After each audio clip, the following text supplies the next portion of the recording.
નમસ્તે વિદ્યાર્થી મિત્રો, આપણે હિન્દીમાં જે ચેપ્ટર ચાલુ કર્યું છે વ્યાકરણ વિભાગ એમાં વર્તની જેનો પાર્ટ 2 આજે ભાગ 2 માં આગળ શીખીશું.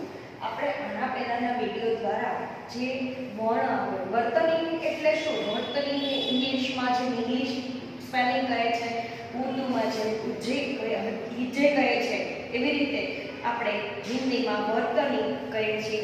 તો આ વર્તની શું છે, એને લખવામાં કઈ સાવધાની રાખવી જોઈએ, વર્તનીની વ્યાખ્યા, આ દરેક ટોપિક વિશે મેં આના પહેલાના વિડીયો દ્વારા તમને સમજાવ્યું હતું.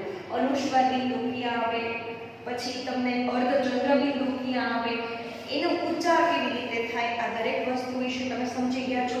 હવે આજે આપણે જે આગળ વાત કરીશું, જે શબ્દ આપણે બોલીએ છીએ ત્યારે લખવામાં અને બોલવામાં કેવી ભૂલ કરીએ છીએ અને એ ભૂલ ન થાય એના માટે ધ્યાનમાં રાખવાની બાબતો છે, એ કેટલાક પ્રયોગો છે એની વાત અહીંયા તમને જણાવી છે. તો શ एवं स का प्रयोग, तो ये जो श है वो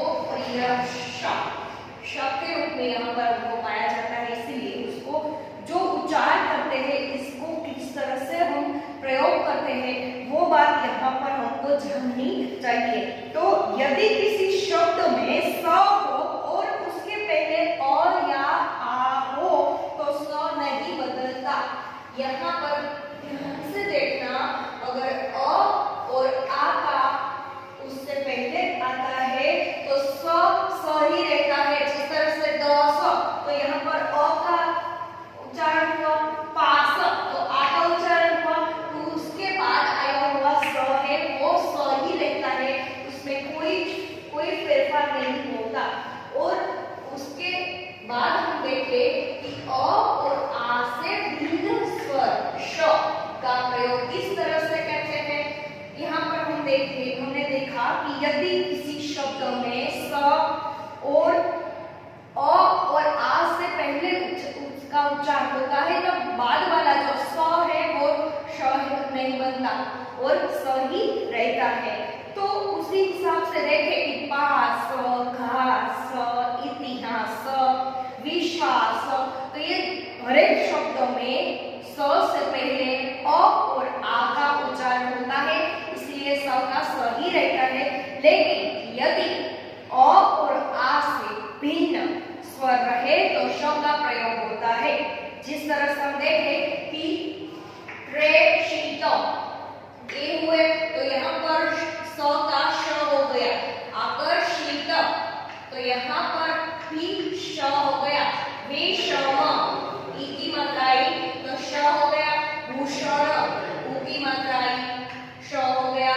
तो धनुष तो उसमें भी उ की मात्रा आई तो श बन गया.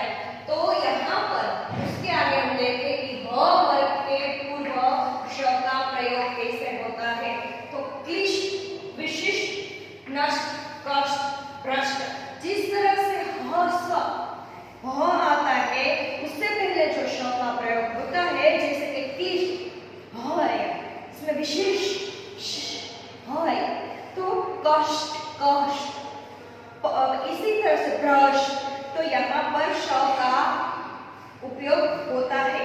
रू के बाद श का प्रयोग होता है. जिस तरह से यहाँ हम देखें कि रू के बाद श का प्रयोग होता है, जैसे कि ऋषि, कृषि, ये तो आप सब पहले से ही जानते हैं.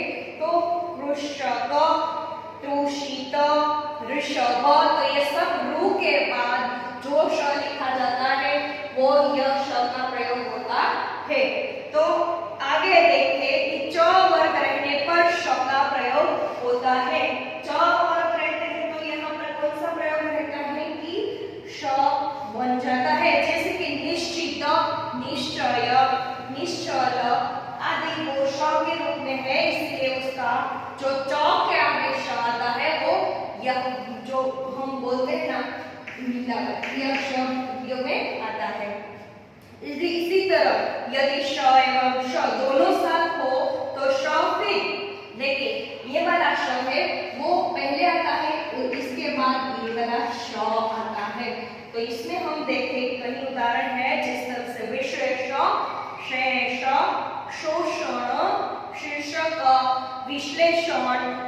ह्रस्व ष आदि हम देखें तो ये दोनों ष है उसमें पहले ये वाला श आता है।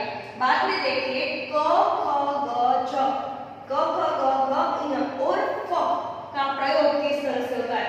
जो आप यहाँ पर ये डॉट वाला देखते हैं ये वर्ण है वो किस तरह से उपयोग में होता है, उपयोग आता है। तो कतल इस तरह से बोले कौतल, कदम, कद्र, कलम, काबिल, काबिल उसके काबिल होना, खबर, खर्च, खानदान, खुदा, खुश, गरीब, गलत, गाफिल, उसके बाद गुस्सा, गैर, जमाना, जमीन, जहर, जिंदगी, नमाज, फकीर, फौज, फरमान, फरेब और फुरस। ऊपर दिए गए उदाहरण को ध्यान से देखें तो इनमें से क ख ग घ जो ये वाला है जो वर्ण उसके और जो फ के बगल में नुक्ता या बिंदु में लगाई जाती है, बगल में जो ये बिंदु लगाई जाती है वो क्या है। तो इन शब्दों के बगल में बिंदी केवल इनके उच्चारण को स्पष्ट करने के लिए ही लगाई जाती है। और भी फारसी भाषा में इन शब्दों में निर्देशित वर्ण का उच्चारण कोमल और हल्का हो जाता है। जिस तरह से सीढ़ी, सीढ़ी बोले तो उसमें ढ में डॉट लगता है। बाद में हम ऐसे कई सारे जो शब्द यहाँ पर बोल देखे कि जमीन तो हल्का हो जा, उच्चारण हल्का हो जाने की वजह से यहाँ पर ये जो वाला डॉट है ये वाला जो बिंदु है वो लगाया जाता है। बाद में ड और ढ का ड और ढ का प्रयोग डमरू, पकड़, बड़ाई, रणछोड़, झाड़, गढ़, पढ़ाई, सीढ़ी, ये ऊपर दिए गए जो भी शब्द है एक नंबर है जो ये वाला शब्द है डमरू तो उसमें कोई फर्क नहीं पड़ता। लेकिन अगर अकड़ाए तो उसमें ड है वो हल्का होने की वजह से उसको यहाँ पर इस तरह से बिंदी लगाई जाती है। बाद में है ह्रस्व दीर्घ की भूल के उदाहरण। कई सारे ऐसे शब्द है जिसमें हम ह्रस्व की जगह दीर्घ लिख देते हैं हमारी गलती की वजह से और दीर्घ की जगह ह्रस्व का उपयोग कर लेते हैं।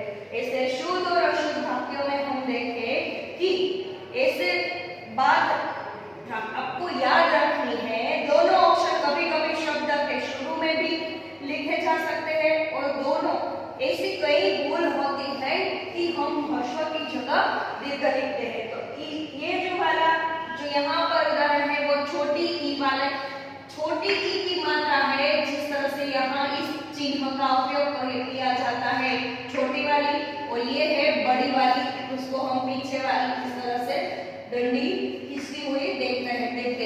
ये छोटी वाली ई है उसमें हम कई बातों इस तरह लिखते हैं। इस लिखना है तो ये वाला गलत है, अशुद्ध है। ये वाला सही है, इस लिखना है तो हमको ऊपर इस तरह से बड़ी ई करने की जरूरत नहीं है। बाद में है किस, तो यहाँ पर जो एक इस स्वरूप में है तो यहाँ पर की है वो ह्रस्व आता है नहीं कि दीर्घ, ये वाला गलत है। जिस प्रकार आप बोलते हैं तो ये वाला जी है वो झी नहीं है, झी का उच्चारण थोड़ा लंबा होता है और जो छोटी ई की मात्रा है वो थोड़ा शॉर्ट में उसका उच्चारण थोड़ा इस तरह से बोलते हैं जिस, तो ये वाला सही है।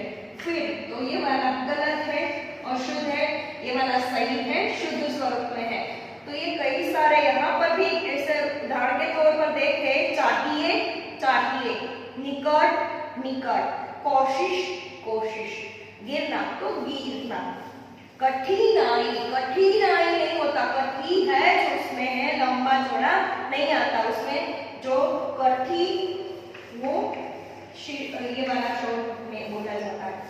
और बाद में है जो बड़ी ई वाली मात्रा है जो ई के स्वरूप में हम लंबी ई बोलते हैं, चीज, चीज इस तरह से नहीं बोलते, चीज, नाई इस तरह से नहीं बोलते, नारी। तो ये जो बड़ी ई ह्रस्व ई की मात्रा है दीर्घ ई की मात्रा से अलग हो। तो और ये दीर्घ ई है उसमें थोड़ा बड़ी आवाज से हम बोलते हैं, जिस तरह से नींद, नींद यानी जो शॉर्ट में जो पहली ई आती है वो नहीं आती, उसमें जो आती है वो बड़ी नींद। सती, सती, स्त्री, स्त्री, महीना, महीना। तो इस तरह से कई सारे उदाहरण है। विनती नहीं, विनती। शरीर तो शरीर, स्वीकार, स्वीकार, गृहिणी, गृहिणी, हार जीत तो हार जीत। मतलब कि आप कई उदाहरण है जिसमें आप छोटी ई की जगह बड़ी ई मतलब ह्रस्व और दीर्घ में मिस्टेक कर देते हैं। बाद में है ऊ की मात्रा। जिस तरह से हमने ई देखा उसी तरह से यहाँ पर ऊ की मात्रा है। देखो आप अशुद्ध और शुद्ध दोनों में बोलती हूँ। तूने तो तूने, इस तरह से आप शुद्ध क्या है तूने। तो ये दूध, दूध, पूज्य, पूज्य, ऊपर, ऊपर, कानून, कानून, दूसरी, दूसरी, पूछना, पूछना, फिजूल, फिजूल, जरूरत, जरूरत, भूल, भूल, सूर्य, सूर्य। इसी तरह से हम ऊ की मात्रा में और छोटी ऊ और बड़ी ऊ, इसी तरह से हम ऊ में ये वाला छोटी ऊ की मात्रा है, ये बड़ी ऊ को हम किस तरह से छोटी मात्रा में, किस तरह से बड़ी मात्रा में, इस तरह से लिखते हैं, बराबर। और बाद में है उदाहरण के तौर पे देखें कि जब संयुक्त अक्षर के अंत्य स्वर पर भार हो सकता है, जिस तरह से कुत्ता, त और त दोनों साथ में, देखिए कुत्ता। तो यहाँ पर दो लगाया हुआ होता है, दो प्लस त मतलब कुत्ता। तो ये दोनों अगर हो जाएगा कुत्ता तो क्या आएगा, ये जो संयुक्त अक्षर में जो कोई स्वर अंत्य स्वर पर भार हो तो उससे शुद्ध क्या लिखा जाता है, कुत्ता। ये वाला जो कु है वो गलत है, यहाँ पर कुत्ता इस तरह से लिखा जाता है। और बाद में है गुच्छा तो गुच्छा, बिल्ली तो बिल्ली, डबल ली करे तो हम इस तरह से यहाँ पर जो आगे वाला जब भी संयुक्त अक्षर हो बाद में तो उसके आगे का ह्रस्व बन जाता है। बिल्ली लिखना वैसे तो हम जानते हैं कि डी में ये दीर्घ बड़ी की मात्रा है, लेकिन अगर यहाँ पर दोनों जो अंत्याक्षर है वो संयुक्त अक्षर है, इसलिए यहाँ पर डी है वो ह्रस्व हो जाती है और ली है वो दीर्घ। आपको वो याद रखना है कि अगर संयुक्त अक्षर है उससे पहले की मात्रा है वो ह्रस्व बन जाती है। जिस तरह से ई है उसी तरह से ऊ में भी इस तरह से ही लिखा जाता है। सुस्त तो उसमें भी सुस्त, किश्ती तो किश्ती, नुस्खा तो जो स और ख जुड़ा हुआ है तो संयुक्त अक्षर से पहले का नु है वो क्या हो जाएगा, ह्रस्व हो जाएगा, इसलिए यहाँ पर अगर दीर्घ है तो वो गलत होगा। इकारांत स्त्रीलिंग शब्द के बहुवचन के रूपों में दीर्घ ई ह्रस्व ई में बदल जाती है।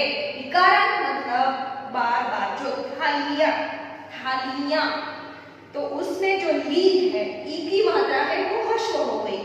अगर जिंदगियां तो जिंदगियां तो उसमें भी गी है वो ह्रस्व हो गई। टोपियां तो टोपियां, अगर जो इकारांत है वो स्त्रीलिंग है अगर तो, क्योंकि टोपियां, थालियां, जिंदगी ये सब क्या है, स्त्रीलिंग है, इसीलिए वो अगर ज्यादा एक वचन है तो ठीक है, लेकिन बहुवचन में आएगी तो उसमें क्या बन जाएगी, ह्रस्व ई बन जाएगी। बाद में संयुक्त से आए हुए तत्सम शब्द की अंत्यक्ति अधिकतरम ह्रस्व होती है। संयुक्त मतलब संस्कृत में से आए हुए तत्सम शब्द है जो हम जानते नहीं, मतलब संस्कृत में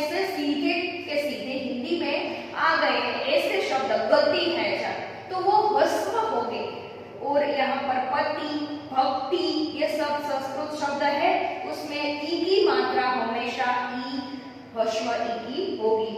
बाद में है श्रेष्ठतावाचक शब्द का प्रत्यय इष्ट की जगह इष्ट होता है। कनिष्ठ, कनिष्ठ ने कनिष्ठ। बाद में धनिष्ठ ने घनिष्ठ, हम कैसे उच्चारते हैं धनिष्ठ। तो यहाँ पर श्रेष्ठतावाचक, जो श्रेष्ठवाचक है शब्दों का प्रत्यय ष्ट की जगह ष्ठ होता है। ई प्रत्यय में उसके बाद है पांचवा, ई प्रत्यय में ई दीर्घ होती है। ईय, जब हम भारत बोले तो भारत में कुछ ऐसी, भारत का भारतीय हो जाए अगर तो वो ह्रस्व होगा। भारत, भारतीय हो जाए बोले तो भारतीय दीर्घ ई बन जाएगी। यहाँ पर सॉरी भारतीय, तो यहाँ पर ह्रस्व ई की मात्रा आएगी। तो इस तरह से अगर ईय प्रत्यय लगता है तो जिस तरह से जाति, तो जाति के को प्रत्यय लगाए ईय तो जातीय, तो वो हो गया दीर्घ।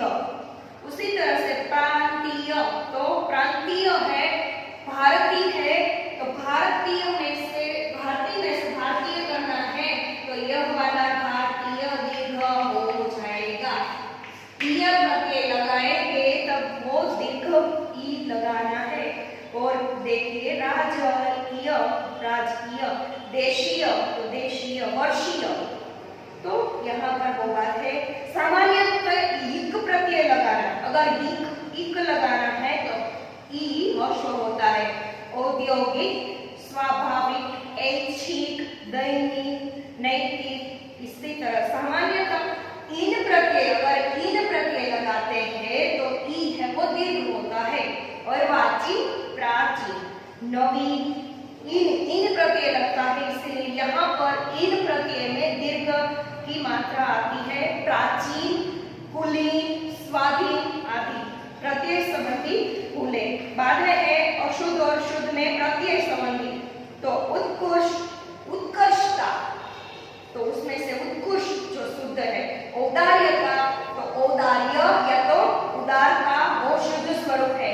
गौरवता, तो उसमें गुरुता अथवा गौरव है वो शुद्ध स्वरूप है। साम्यता, तो उसमें भी साम्य और समता शुद्ध स्वरूप है। इसमें उपयुक्त शब्द में के उदाहरण से पता चलता है कि भाव प्रत्ययान शब्दों के बाद प्रत्यय लगाना ठीक नहीं है, इसीलिए हलंत का प्रयोग है। जिस तरह से मान, वान, हान, प्रत्ययान का शब्द में हलंत का प्रयोग होना आवश्यक है। जिस तरह से श्रीमान हम बोलते हैं, कुछ भी अगर पत्र व्यवहार करते हैं उसमें भी हम अगर अपने बड़ों से लिखते हैं तो श्रीमान लिखते हैं, आयुष्यमान लिखते हैं। अगर हम छोटों से लिखते हैं तो आयुष्यमान लिखते हैं, महान लिखते हैं, विद्वान लिखते हैं। तो यहाँ पर हलंत का जो प्रयोग है वो मान, वान और हान से होता है। बाद में है तू, मत, प्रत्यय तत्सम शब्दों में हलंत का प्रयोग किया जाता है। जिस तरह से स्वागतम, जगत, परिषद, पश्चात, तो उसमें हलंत आता है। ये दोनों प्रचलित है। और मही और सही भी है, दुकान, दुकान। जिस तरह से यहाँ पर दोनों जो ह्रस्व सही भी हो है और लिखा भी जाता है, वो भी अपनी नोटबुक में आप नोट कर देना, क्योंकि ये बहुत जरूरी है। और विद्यार्थी मित्रों, इससे आगे का स्वाध्याय है वो स्वाध्याय आप अपनी जो व्याकरण वाली जो नोट बनाई है उसमें आपको लिखना है, तो भी आपको ये वर्तनी आएगा और आपको परीक्षा में भी ठीक से आप लिख सकते हैं। यहाँ पर मैंने आपका ये वर्तनी का जो ग्रामर का चैप्टर है वो कंप्लीट किया है। अब आपको वो नोटबुक में स्वाध्याय उनका लिख लेना है। Thank you.